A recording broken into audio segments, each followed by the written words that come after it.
Pemirsa apa kabar? Saya Santina akan membawakan Warta Berita PTS. Banyak keluarga di Taiwan mengandalkan tenaga PMA dalam merawat lansia. Namun banyak PMA yang kehilangan kontak, ditambah UU Layanan Ketenagakerjaan saat ini menentukan majikan harus menunggu 3 bulan sebelum mendapatkan tenaga pengganti. Hal ini telah menimbulkan banyak masalah. Untuk itu, pada tanggal 12, Yuan Legislatif meloloskan amandemen tahap awal untuk mempersingkat waktu jeda PMA domestik menjadi 1 bulan dan PMA industri menjadi 3 bulan. Mengingat parahnya kasus PMA kaburan, namun UU Layanan Ketenagakerjaan saat ini menetapkan saat PMA kabur, majikan harus menunggu 3 bulan sebelum mendapat pengganti.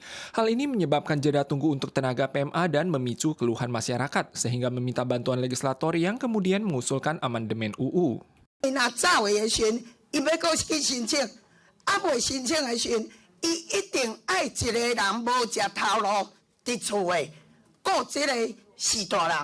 Menanggapi hal ini, MOL mengusulkan jeda tunggu PMA domestik dipersingkat dari 3 bulan menjadi 1 bulan untuk menjaga kebutuhan terhadap jasa perawatan dan menangani masalah ini melalui amandemen UU.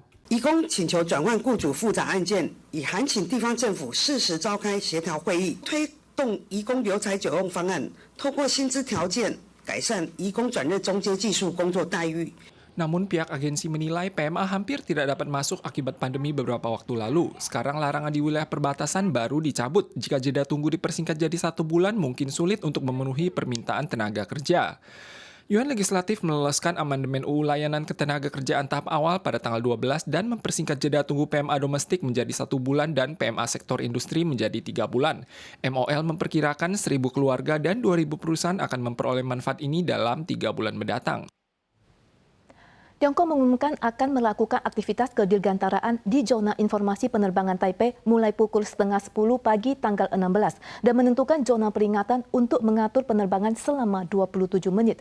Seorang pilot menganalisis bahwa cakupan area lepas landas dan pendaratan yang memengaruhi penerbangan Taiwan kali ini lebih luas dari latihan militer Tiongkok pada Agustus tahun lalu. Tiongkok semula mengumumkan penetapan zona larang terbang di zona udara Taiwan Utara selama 3 hari yang juga telah disampaikan ke Jepang dan Korea. Namun setelah diprotes MOTC Taiwan, Tiongkok mempersingkat durasi dari 3 hari menjadi 27 menit yang dimulai pada tanggal 16 pukul 9:30 pagi. MOTC menyampaikan ada 33 penerbangan pada hari itu dan akan memberitahu maskapai untuk mengubah rute perjalanan. Seorang pilot menganalisis bahwa setidaknya ada 8 rute jalan yang diblokir. Contohnya, waktu penerbangan dari Taipei ke Tiongkok akan bertambah 30 menit. Taiwan akan menyelenggarakan Pilpres pada Januari tahun depan. Pada tanggal 12, Partai DPP secara resmi mencalonkan Ketua Partai William Lai. Lai kembali menegaskan Taiwan sudah menjadi negara berdaulat dan merdeka yang tidak perlu mendeklarasikan kemerdekaannya secara terpisah. Lantas, siapakah yang akan dicalonkan Partai KMT? Wali Kota New Taipei, Hou You-yi, yang populer menyatakan ia siap untuk maju kapan saja. Tanggal 12, Partai DPP secara resmi mencalonkan Ketua Partai dan Wakil Presiden William Lai sebagai Presiden ke-16 tahun 2024. Dengan slogan Tim Taiwan Mendukung Taiwan, ia mengumumkan dimulainya kampanye. Terkait teori antarselat yang menjadi fokus semua kalangan, Lai menegaskan kembali bahwa Taiwan sudah menjadi negara merdeka berdaulat yang tidak perlu mendeklarasikan kemerdekaannya secara terpisah. 2024年显而易见，也不是战争与和平的选择，而是民主与专制的抉择。 Lai menekankan Taiwan tidak memiliki masalah unifikasi dan kemerdekaan dan akan terus mengukuhkan Taiwan ROC, melanjutkan visi Tsai Ing-wen, serta mengimbau Tiongkok untuk menyadari bahwa begitu perang melawan Taiwan pecah, akan menyebabkan bencana global yang tidak dapat ditanggung mereka. Partai KMT meloloskan pencalonan anggota legislatif daerah gelombang pertama tanggal 12. Namun dibandingkan dengan kubu hijau yang sudah mengumumkan calon, siapakah yang dicalonkan Partai KMT untuk menghadapi Pilpres 2024? Hal ini menjadi fokus perhatian seluruh kalangan.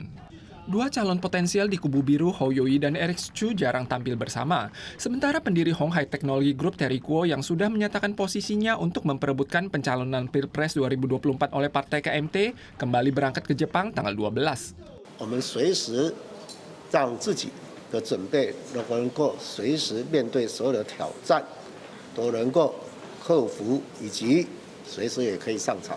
Kubu biru menyatakan calon presiden akan diajukan melalui rekrutmen. Ketua partai Eric Chu menegaskan bahwa rekrutmen akan diumumkan pada waktu yang paling tepat berdasarkan situasi subjektif dan objektif secara keseluruhan.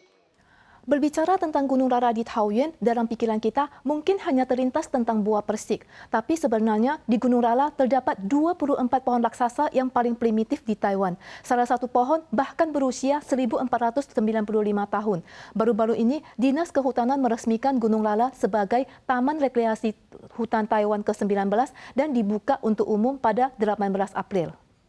Gunung Lala yang terletak di desa Fusing, Taoyuan diselimuti awan dan kabut sepanjang tahun dan merupakan habitat bagi sejumlah pohon cemara raksasa berusia ribuan tahun. Mereka ditemukan oleh pakar Taiwan pada tahun 1973. Setelah diselidiki, Dinas Kehutanan menggabungkan 24 pohon cemara merah dan cemara Taiwan sehingga pohon raksasa ini menyatu dan tumbuh. Misalnya pohon raksasa nomor 3 dibentuk dengan menggabungkan setidaknya 6 pohon. 它连接在一起的话，力量就比较大，因为它都在奔它的真家的所谓山坡地，到点地团结力量大，就可以增加了抗风，增加了抓地力。 Usia pohon raksasa gabungan tidak akurat dari penampakan luarnya. Walau ukuran pohon raksasa nomor 3 lebih besar dari nomor 4, usianya baru 326 tahun, lebih muda 992 tahun dari nomor 4. Perbedaan terbesar ada pada nomor 5 yang awalnya diperkirakan berusia 2.800 tahun namun direvisi menjadi 848 tahun. Yang tertua adalah nomor 24 berusia 1.495 tahun, kedua tertua setelah pohon nomor 2 di Alisan. Untuk memastikan keselamatan turis, pemantauan dan pemeriksaan kesehatan rutin diperlukan karena pohon raksasa ini rawan hanyut akibat hujan deras. Pohon cemara di seluruh dunia hanya tersebar di kawasan berkabut di Amerika Utara, Jepang, dan Taiwan. Di lereng curam, cemara merah raksasa tumbuh tegak dan kukuh secara bersamaan. Di antara 10 pohon raksasa di Taman Hutan Taiwan, Gunung Lala memiliki 5 cemara berusia ribuan tahun. Mereka terus menyambut matahari terbit dan terbenam dan hidup lama di luar jangkauan manusia. Kecerdasan artifisial atau dikenal sebagai AI sangat populer. Setelah Tiongkok dan India, Kuwait juga mengembangkan pembacaan berita yang dibawakan oleh pewarta berita artifisial berkulit putih, berambut pirang, tanpa hijab yang dapat membawakan berita dalam bahasa Arab selama 24 jam. أنا في الضغط. أول مذيعة في الكويت تعمل بالذكاء الاصطناعي في مؤسسة كويت نيوز الإعلامية. Wanita berambut pirang pendek yang membawa berita dalam bahasa Arab dan bernama Feda ini tidak terlihat seperti pewarta berita maya. Kantor berita Kuwait News meluncurkan pembawaan berita oleh pembawa berita AI melalui Twitter yang tidak berhijab sebagai simbol toleransi keberagaman budaya dalam masyarakat. Para pemirsa sekalian, sekian warta berita dari PTS. Kita suara lagi di lain kesempatan. Sampai jumpa.